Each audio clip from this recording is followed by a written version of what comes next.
All right, hello. My name is Dr. Neesa. I'm the founder of Creative Feminine Rising, a space for women to come home to their divine feminine nature and explode their creativity. And one of my passion projects has been the creation of this book called Of the Mystical Mountain, Mount Shasta and the Emerging New Earth. And I've been doing a series of interviews with the authors. This is a compilation of beautiful stories of awakening of different individuals who have had powerful shifts because of Mount Shasta. So today, my guest is Dan Horton, one of our authors. Yeah, and Dan is a transformational life coach and a vortex guide on Mount Shasta who takes people out to have incredible experiences of their own on the land, on the mountain, and on and around the mountain. And he also has a background as a professional actor, which I find utterly fascinating in coming into this space as a transformational guide. So welcome, Dan. Oh, you're still muted. So we're going to be talking today, just conversation about Dan's involvement in called the Mystical Mountain and his personal relationship with this magical place we call Mount Shasta. Okay, we still need to There we get. go. Sorry about that. It was Yeah. having some issues coming up, but there we go. No worries. So I see Good to that see you're you. outside and you're are you at Lake Siskiyou? Oh, there's Mount Shasta in the background. That's So actually the eddies in the Eddie. background. But Mount Okay. Shasta's right here, right there. You can see behind the trees a little bit. Um, Hmm. I was going to sit over there on the other side of the lake, but the sun is here, so I wanted to be Okay. in the sun. It's a nice Yeah, spring day. I see where you are now. Yeah.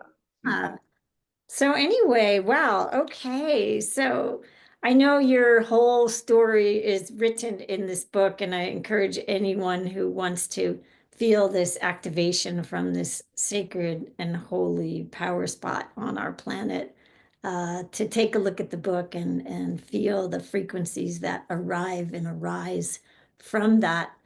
But tell us a little bit about your story and how did you find your way from being an actor in Los Angeles to a tour guide in Mount Shasta. It's quite a story. Right.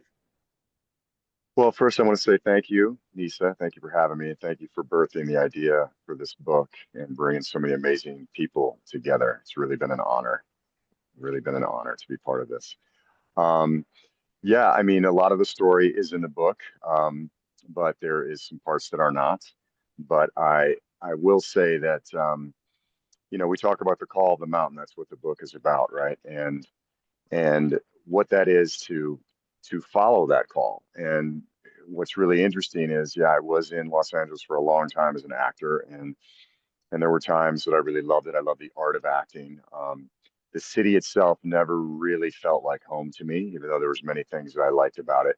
And you know, it's just interesting how we get a call, right? And I parallel the call of this mountain and the book, what we're talking about in the book, to the hero's journey, which I talk about a lot. It's like we get the call, we get that call to adventure. Our heart wants to leap, our spirit wants to leap, but are we going to follow it? Because many of us, definitely me, at times in my life have been stuck in the mind or, maybe not fully in that trust to be able to follow that call. And so, originally when Mount Shasta came into my field was the year 2000. And that was on my way from LA up to Native American Sundance in Oregon. And I talk about this in the beginning of the story. And it was just like nothing I'd ever felt before. I was really tired when I was driving up there and starting to fall asleep at the wheel, and beautiful line in the book that you actually helped me write. And when I saw the mountain, it was like in the book I say, it was like a lightning bolt pierced through every ounce of my being, and that's how I felt. It was like boom, this energy just went through my entire body and being, and I was wide awake and just like, wow, what was that? And I knew it was the mountain. I was like, wow, I know I'm not going there right now because I'm on my way to the Sundance, but I have to get there soon. I have to get there soon. And I felt that throughout my spirit and soul. And, you know, it took me 19 years to get there, until 2019, because LA is a vortex of its own. And we used to joke as actors, like, if you want to get an audition or you want to book a job, just plan a trip, and then you'll get one. And this would happen all the time to people. And it happened to me many times. And a few times throughout the years, I was going to come to Mount Shasta. I remember one retreat I was going to come to. There was another time I was going to come. And every time I was about to come, something else came in my life that seemed more immediately important for me to do. And so I was like, I'll wait till later. And then I found out when I finally got here, which when I finally did get here in 2019, I left Los Angeles and went like on a 4 month spiritual journey around the Northwest and going to sacred sites and just camping and spending a lot of time with Mother Earth. And I knew Mount Shasta on that journey was going to be a place that I was going to go, but I didn't know that I was going to be staying here. So all I knew was that it was a magical mountain, right? But what's interesting is that, you know, I'm from LA. I could have came straight up, but something in me knew, I think, that if I wasn't necessarily ready to go straight up, I had to do some journeying first. And I realize now we talk about the frequency of the mountain and what it is, and you know how it calls people, and also some people come here and they're maybe not ready for the energy and they have to leave and come back. And so I really feel like that journey that I took, which I speak a little bit about that journey in the book, but that journey is another book on its own. But there's a lot of things that happen within that I feel prepared me to come to the mountain. And then it's been, you know, it's been a magical journey ever since. So that's a little bit about it. I can go on and on, but Yes, you could, but read the book. So, yeah. I mean, what is this mana, like this special thing about Mount Shasta in your perspective? Yeah, I mean, I think you know, there's so many things about it. So to place it into like one kind of succinct point, um, I would just say that it's this higher vibration that's also very grounding. And so for me personally, I feel like I'm cradled. You know, I feel that way in many places on the earth, where I feel Mother Earth just reaching out and holding me. But there's something extra special about being here in the mountain, where you feel kind of this heightened energy, that you're connecting with your higher self and you're connecting with higher vibrations. And the mountain allows you to kind of ground that in Mother Earth, and the earth, this sacred earth here, just allows you to kind of step into this new vibration in your life. And, you know, I can feel, you know, I was just in Mexico for 2 months and I was at a magical place down there. But as soon as you get back within the vicinity of the mountain, and I feel like for me personally, it's kind of like an hour north, an hour south. It's this whole area that you can feel something within you start to shift. And you feel kind of a combination of lighter, but also grounded at the same time, which, you know, I think is very unique. And you just, yeah, you feel the love of, you know, you just feel the love of the mountain, and you just want to be up upon her as much as you can. Yeah. So, Yeah, yeah. well, the ancient people, the indigenous ones who were in that area for many generations, never went up on her. I mean, it was part of their custom to Hmm. kind of stand back, and Yeah. yet they had that sense of reverence for this holy being that we call Hmm. Mount Shasta, but not to tread upon her. So it's interesting that in more recent years, people like us have been called to be on her, literally walking on the mountain herself. And at the same time, there are just people who do that without much awareness, like, oh, it's just a cool place to go for a hike or Hmm. skiing or whatever it is that they want to do, and summiting and, taking on the mountain with this kind of um, consciousness quest, or maybe not even a lot of consciousness, but just a a masculine sense of like victory, I suppose. Anyway, so I think it's important to speak to the reverence, and the respect Hmm. that we must bring to this holy mountain in order for her to uh, be preserved and Hmm. continue to be able to pulse out these powerful frequencies that she does. Hmm. So I imagine, you encounter a lot of people because you're up on the mountain a lot. Hmm. And, Hmm. what do you feel like is sort of the general vibe that people experience there? Yeah, well, you covered a lot there in a few sentences. So I'll just let me begin by saying this. You know, I'm very blessed and very grateful to be a guide. And I know that's to me, it's a very humbling position, which I take very, very reverently and with a lot of humility. And um, because I do, as you, the amount of respect and love and sacredness I have for this mountain, I can't really even put into words. So that being said, I will say that being in that position, I do meet a lot of people that come, and and luckily, most of the people that come on tours or spiritual tours, so to speak, I would say that they're even if they're new to the path, so to speak, and they're kind of waking up to who they are, waking up to their consciousness. They are coming with a certain amount of respect, and I do part of what I do in the beginning is I always start out lower, and depending on who I'm with and how their energy is connecting with things, I let spirit and the mountain guide me on where we're going to go.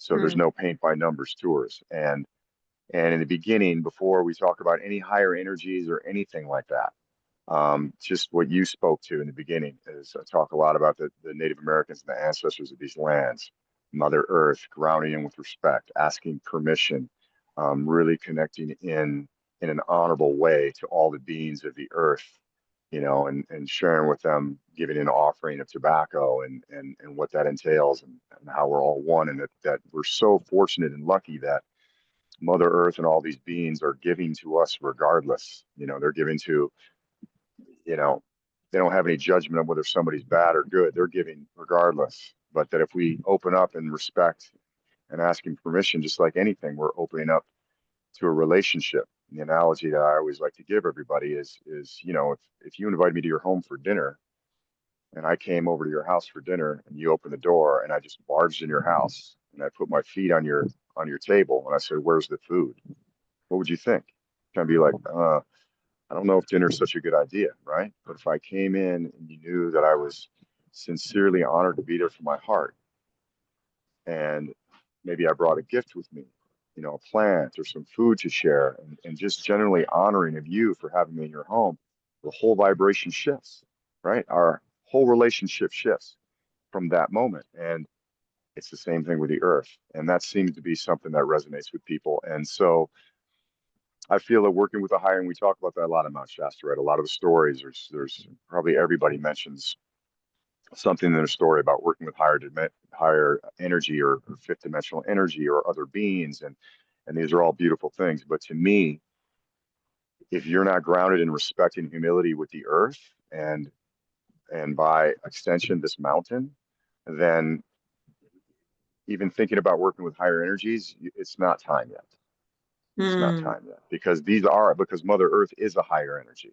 And I think sometimes in this pursuit of ascension and things like that have kind of become prevalent within New Age culture, there's a little bit of a tendency to forget that. And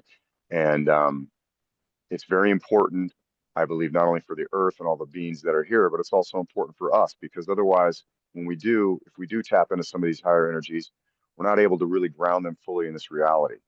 And I think it was Keith, I can't remember Keith Neesa, who's an author in the book, described it really well about how I think kind of what the consensus that I agree with about what Mount Shasta is, because it's talked about as the root chakra. It's also talked about as the crown chakra by some people, but really it is, to me, the root chakra, to really root in these new energies, to bring the higher energies down and then to root them in this dimension. And that starts with the respect and humility for Mother Earth, I believe.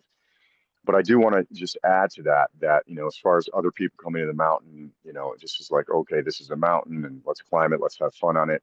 Um, I feel personally that the mountain is putting out, a larger call these days. And there is a feeling that I have that even if you get here by some means, that in some ways even though you might not know it consciously, in some ways you're being called here.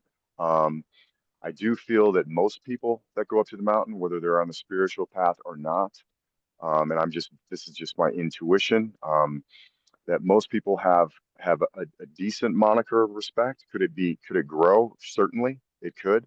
Um, but for example, we had a guide. All the guides in town last year were doing a cleanup, and there were some spiritual guides there, but there were a lot of other guides and a lot of other people, and there's a lot of other people that live in this town and come to this mountain that, although they may not be quote unquote on the spiritual path, they love Mother Nature.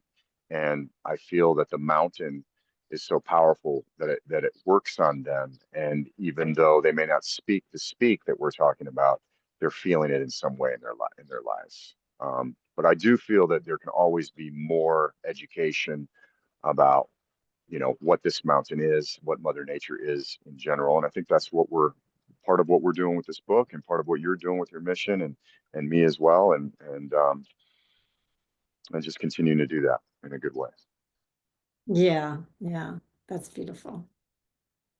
Important territory to cover. And actually, in my chapter, I wrote a bit about this place of respect, and that I'd had a really potent experience myself with communicating with the mountain directly on that subject of Mm-hmm, respect and the mm-hmm, recognition of her profound, utterly profound power. Like, that is mm-hmm. just so beyond us as Right. individual humans.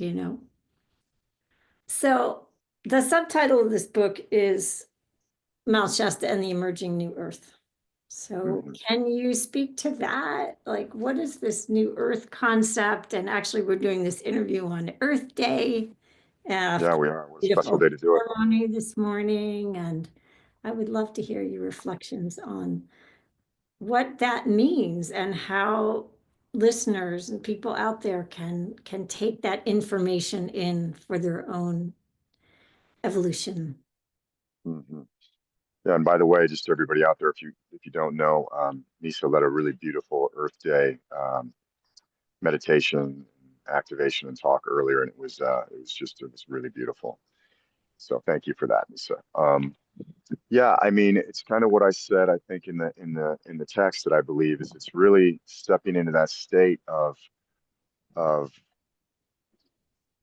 understanding and feeling that we really are all part of the same consciousness. And I think that can be abstract for people to believe, because, anytime we look at the outside world and our perceptions, and we live in this very, kind of capitalistic, individualistic world that has kind of been brought upon us.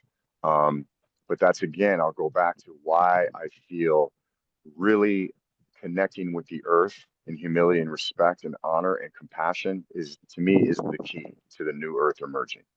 Because when you begin to fully connect with the earth in that way, and I'll just give you a little bit of a story that happened to me in the mountain.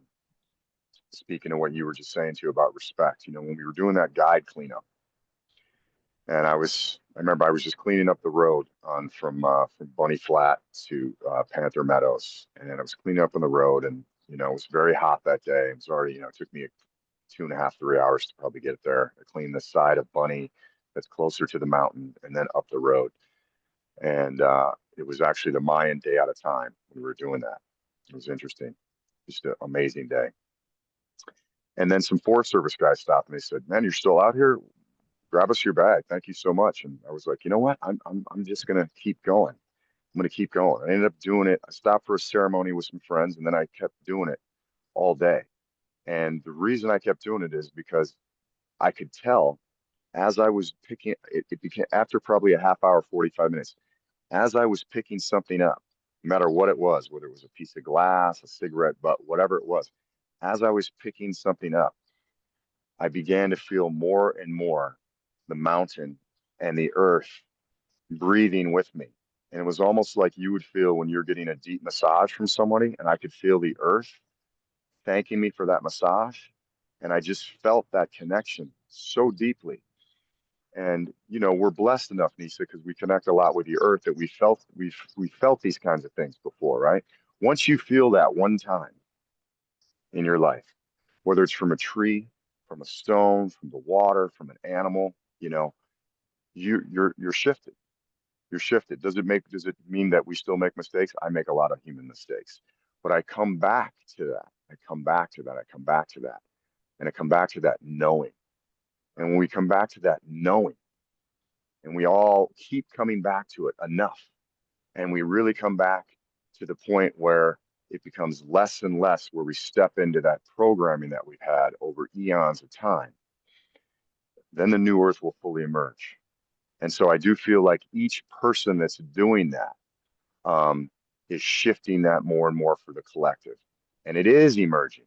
And that's why I feel that we're seeing so much chaos on the outside. Because if you're a student of history in any sense of the word, even though, we know it's a story, right?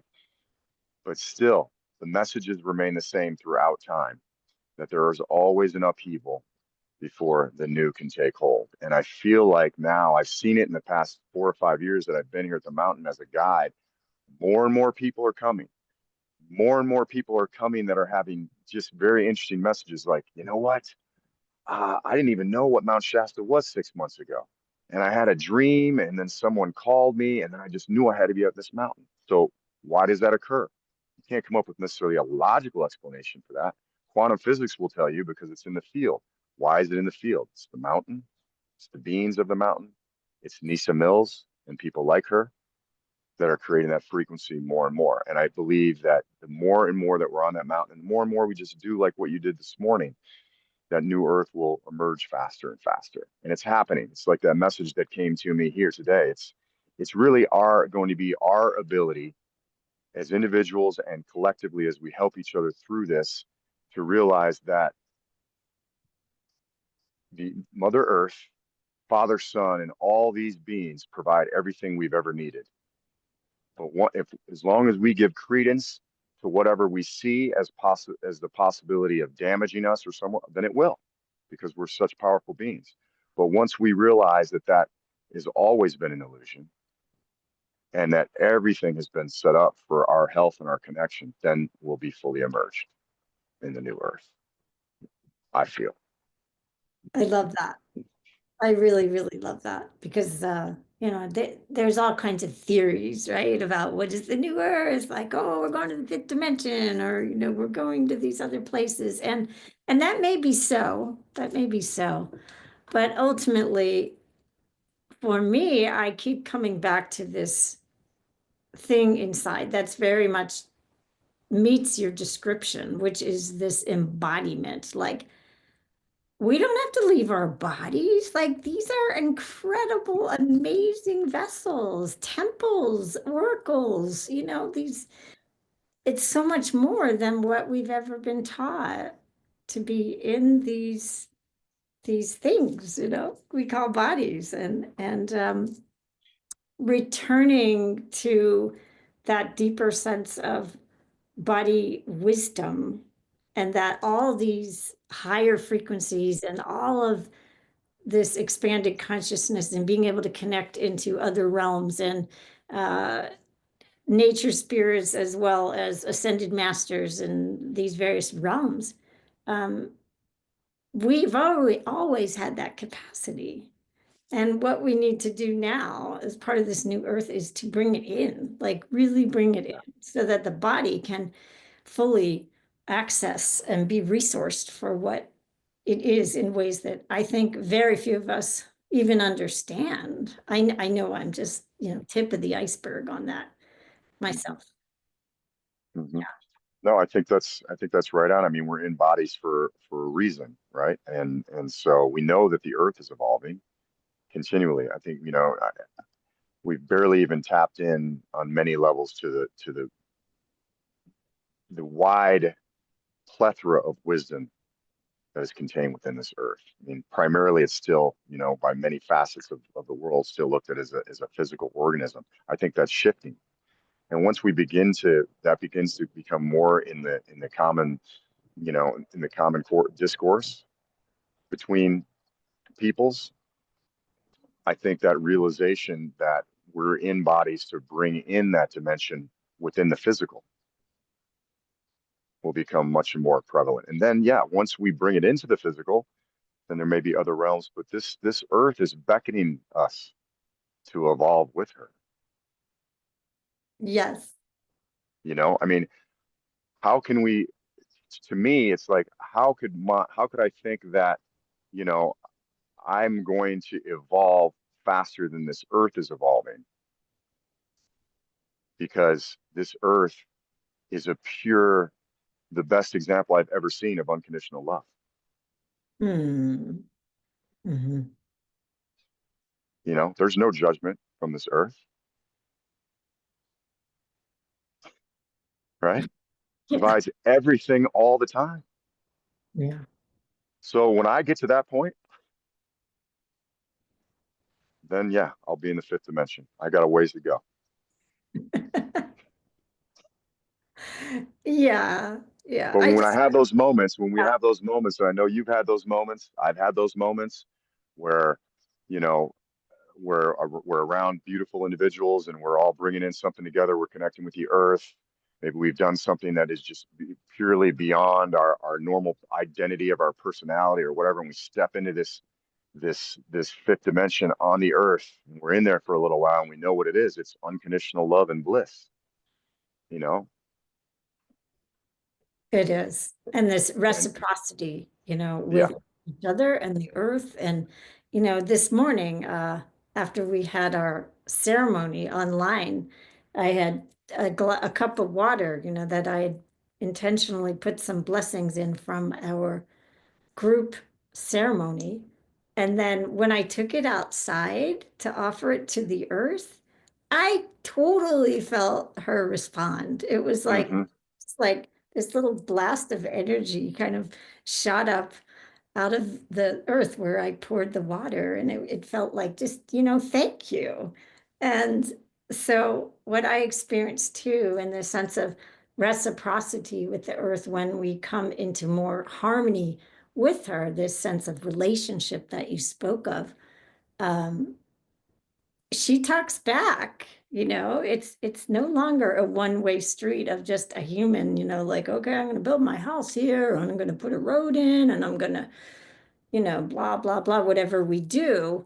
What we had, not that we can't do those things, but to do them with the next level of awareness and connection and prayer and consciousness that is going to help us, quote, pave the way for this new reality to fully be anchored. Exactly. And that's why I'm so happy. I mean, I think it could be going faster for my human self, but I think it's a beautiful thing that many of the teachings, the indigenous wisdom is coming back, because um, that's a key, right? I mean, I was you spoke of being in harmony with the land, and I was just down in Mexico at this health and wellness resort, beautiful place. Um, and the way they built this place was in complete harmony and consciousness with the earth as much as they possibly could. They have a resident shaman, they have a resident medicine man. They The way they built any kind of the pathways or anything else is they built around trees, and there's shrines to different trees in different areas, and they even on the beach, they left all the plants on the beach and they prune them and they revere them. And so everything is created within the harmony, and you can feel it once you step onto the grounds. You can feel it, the difference. And so it's yeah, it's, there's been a debate, right? And I'll be honest, part of me at many times has been like, we just need to live, no more buildings, you know, we need to go back to just fully living within nature. And part of me does want that, to be honest. But I also realize that, you know, we create things as human beings. This is what we do, and that's, I don't feel we're in that time where that's necessarily going to happen. But if we could just continue to create consciously and listen to the earth and what she wants, you know, it's like what, it's like the buffalo, you know, for the Lakota people, right? The buffalo, you know, that was the staple of their entire society, and it gave everything to the people. You know, they ate the buffalo, they gave it, but it was in such reverence and such respect. And the buffalo said, I am here for you. You know, Mhm. so Mother Earth, like I said, she is giving to us, and she is for us. Well, what kind of relationship are we having with her? I think once we have that relationship, really gets to the point where it's completely reciprocal back and forth, we'll be in the fifth dimension. So beautiful. So, I thought it'd be fun if you could share one or two tales of awakening of people that you've taken up on the mountain and the kinds of experiences that they've had after they received a call to come visit. Sure. Yeah, I mean, there's so many stories. Um, you know, I will say that once people get called, there has been, you know, a couple people that have moved here after tours. Yeah, There has been people that think they're coming for 2 or 3 days, and they end up staying 2 or 3 weeks, you know. So this is kind of commonplace. I mean, there's been a myriad of breakthroughs, and people informed me later that just being here on the mountain has shifted their life. Um, but I'll tell one story of how sometimes when you're really in that reciprocal place, I think, of humility and respect, and you've done, everybody together has built an energy field of that love and respect together with the earth, and then you move into connecting with higher dimensions, how the veil can shift. So um, after an all-day journey one day with these three amazing women, and one was an elder who I think was like 78, and she's been leading ceremonies all over the world forever. And much like Ashlyn from Shasta Vortex, who I work for. And so I knew I could feel it was going to be a powerful day. And there were a lot of tears that day. There was a lot of releasing, a lot of connection, and they were, you know, with her, I felt like I was a student, which I often do, you know, which I'm so grateful for. I'm like, okay, you know I'm going to be learning a lot today, you know, which is beautiful. And but the last part of the day, we were up in the mountain at a very sacred place, and I guided them on a journey into the fifth dimensional city of Telos, which many of us talk about in the book, you know, and we were greeted by some beautiful Lemurians, some great energy, and we all had amazing journeys. We got out of the journey. Nobody spoke. You know, I let them out of the journey, and we all just looked at each other, and everybody was just beaming. And there was snow. I think it was last year around this time. There was a lot of snow on the mountain, and it was one of those days where it was very misty. You know, it was just like a light sprinkle. The sky was very kind of whitish, light gray. And so we all get up at the same time, and we start walking. We walk about 10 steps, and everyone stops at the same time. Everyone stops. We're all just staring forward. And we all stared forward for about 30 seconds. And then we all look at each other like this, like, and there were some tears coming down, and we still didn't speak because we knew we were completely in a high vibrational field. And I think we all knew instinctively that we didn't want to bring any words to it to break what that field was, right? But we talked about it later. And we all saw the same thing. And what it was a arch shaped, this was with our physical eyes now, it's an arch shaped um, doorway. And it was very dark, dark gray, almost black. So, and you could feel it. There was some mist around it. And then around the arch shaped doorway were rainbow twinkling lights. And it stayed there for, I mean, it seemed like hours, right? Because you're in a different time, you're in the different space-time continuum now. It was probably just a minute or two, and we all saw it. And so we knew, you know, it was confirmation not only about the journey that we had just had, but also that the worlds are much closer than we think, and we can all be together like that. And so, you know, there's definitely, you know, higher dimensions that exist on this mountain. There's higher dimensions that exist everywhere, but the mountain is a very thin veil and allows you to see it sometimes when you're in that What frequency. was the feeling that you all had from that? The feeling was pure, kind of what I just described earlier. It was a feeling of pure. I mean, everybody had tears coming down.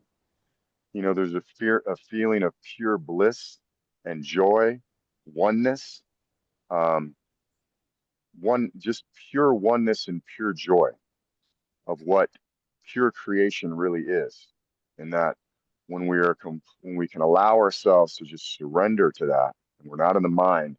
And that's one beautiful thing about being a group, right? It's like 1 + 1, it's not equal 2, it equals 3. And where there's 4 of us that day, and these women were all amazing, beautiful souls I was blessed to be with. And we just all bonded. You know, we bonded very quickly that day. And so something about our energy brought that in, and we all just felt that complete unity with everything. And that portal represented to us that, you know, there are no limits.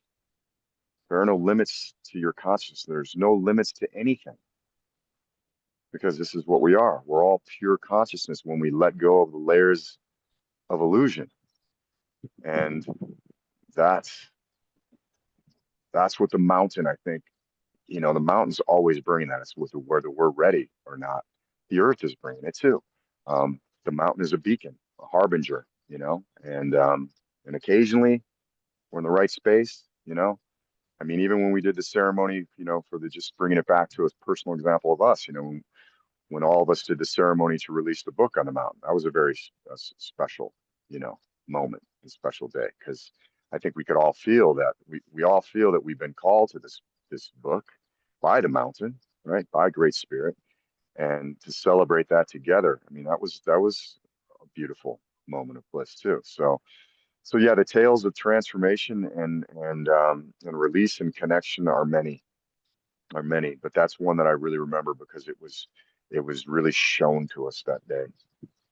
You know, it was shown to us. Sure. Wow.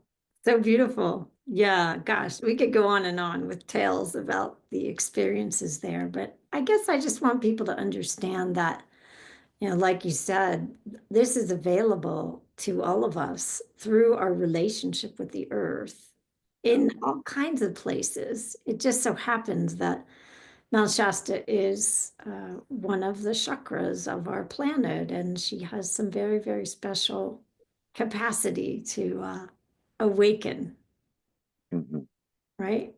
So, Yeah, and I think yeah. I think she's really calling that in more now than ever for people to experience her, because she's like, let's get this moving, guys. let's let's get this timeline happening.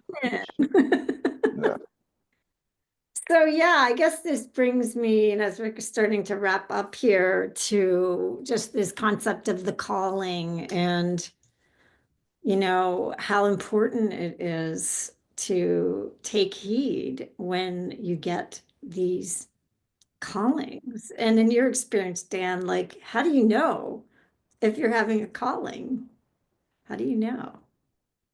Well, Nisa, that's a big one right there, right? I mean, I think we always know on some level, but it's again going back to the hero's journey, you know, the call to adventure, and then what's the next stage after that? According to Joseph Campbell, who I really revere, you know, is a beautiful soul, brought a lot to this earth. Is the refusal of the call is the next stage after the call to adventure, right? So most of the time, we in certain parts of our lives we go through that refusal of the call because you know we're and that's one thing I would think we need to acknowledge, and why this hero's journey, this talk about the spiritual journey, has actually been being used a lot more now. You know, it's used in scripts, it's used in films, but now it's being brought into the whole realm of psychology and coaching. because it allows people to see what stage they're at in their life and how they can take an active role within that. Because it if we don't know and we get hit with, okay, our heart makes a calling, or we have a calling in the heart, but we can come up with a million different things, right? Well, I have a job, I have a mortgage, I have kids, I have, we all have many, many things in our lives that are going to try to pull us from that. And so, taking this back kind of to the earlier part of the conversation, when we were talking about how, you know, chaos throughout stories of time has been the catalyst for something new to bloom, right? Winter begets spring, so to speak. And we're still at a stage, myself included. I mean, it took me 19 years to get to Mount Shasta, um, that it seems that we have to, many of us still, uh, respond.